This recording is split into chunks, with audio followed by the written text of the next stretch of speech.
My name's Peter Olson, OverTime Peter. So when the news first broke out about New York being shut down, the rims being taken away, what was your first reaction?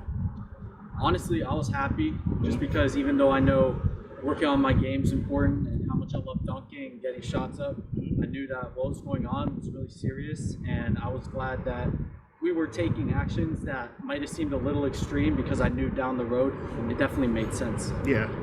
So the StreetBall was somewhat of a dying art before all the events happening. Do you think it'll make a comeback after all this is cleared up? Yeah, I mean, I think what's going to happen is people have been spending so much time inside, and they haven't been able to do what they love. I mean, once you see the courts open back up, they're going to be packed, like more than they've ever been before. And I think that, especially during the summertime or during the fall or whenever things are really a little more back to normal, you're going to be seeing like more kids playing basketball outside in New York City than we've seen in a long time. So what have you been doing personally to keep yourself in basketball shape? I've been using the quarantine as kind of an excuse to do things that I always said I never had time for. So I've been trying to eat healthier, since I haven't been able to go out and eat fast food.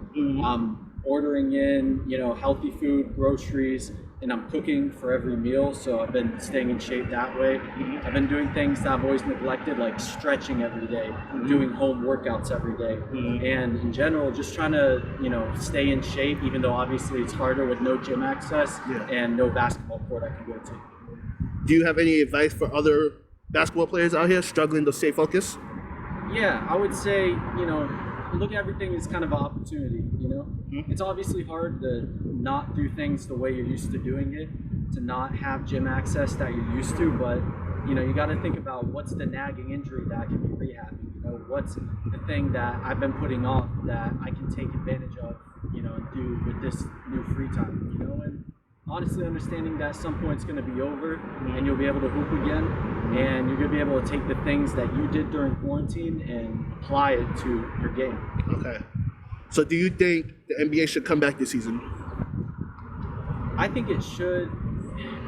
I think it's hard to say just because you do have certain players that have underlying illnesses that make it very questionable. I know Larry Nance Jr. has Crohn's disease, I believe, but I think it hurts his immune system in some way. It makes him more susceptible to serious viruses like COVID. So I think you have to either make it so that you have a situation where it's nearly impossible for players to get COVID, which is obviously very difficult, or allow exceptions where players like Larry Nance or anyone else who has a underlying deficiency or disorder can choose to sit out because they're concerned for their own safety.